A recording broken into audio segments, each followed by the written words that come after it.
Hello good morning. നമുക്കിന്ന് നമ്മുടെ കേരളീയരുടെ ഫേവറേറ്റ് ആയ മാമ്പഴ പുളിശ്ശേരി തയ്യാറാക്കുന്നത് എങ്ങനെയെന്ന് നോക്കാം. ഇതിലേക്ക് ആവശ്യമായി ചെറിയ മാമ്പഴം തന്നെ തിരഞ്ഞെടുക്കാൻ ശ്രമിക്കുക. ഇതിലേക്ക് വേണ്ട ഇൻഗ്രീഡിയൻസ്: 3 പച്ചമുളക് നടുക്ക് കീറിയത്, കറിവേപ്പില, ആവശ്യത്തിന് ഉപ്പ്, 1/4 ടീസ്പൂൺ മഞ്ഞൾപ്പൊടി, 1/4 ടീസ്പൂൺ മുളക് പൊടി, ശർക്കര, 1 കപ്പ് വെള്ളം എന്നിവ ചേർത്ത് നന്നായി ഇളക്കി മാറ്റി വയ്ക്കുക. ഇനി നമുക്ക് സ്റ്റൗ ഓണാക്കിയതിന് ശേഷം നന്നായി തിളയ്ക്കുന്നത് വരെ അടച്ചു വെച്ച് വേവിക്കുക. നല്ല തിള വന്നതിന് ശേഷം ഇതിലേക്ക് നമുക്കൊരു അരപ്പ് റെഡിയാക്കാവുന്നതാണ്.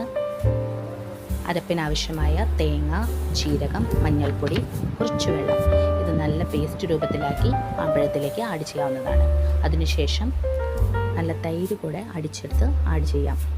ഒരു കാര്യം പ്രത്യേകം ശ്രദ്ധിക്കണം: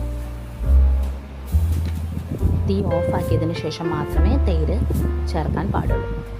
ഇനി അവസാനമായി ഒരു പാനിൽ വെളിച്ചെണ്ണ ചൂടാക്കി അതിലേക്ക് കടുക് പൊട്ടിക്കുക.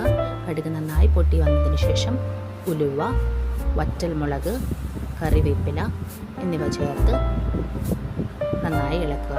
ഇതിൻ്റെ പച്ചമണമെല്ലാം മാറി വരുന്നത് വരെ നന്നായി ഇളക്കിയെടുക്കുക. ഇത് നമ്മുടെ തയ്യാറാക്കി വെച്ചിരിക്കുന്ന മാമ്പഴ പുളിശ്ശേരിയിലേക്ക് ചേർക്കാവുന്നതാണ്. മാമ്പഴ പുളിശ്ശേരി റെഡി ആയിട്ടുണ്ട്. അപ്പോൾ എല്ലാവരും ട്രൈ ചെയ്ത് നോക്കുമല്ലോ. Thanks for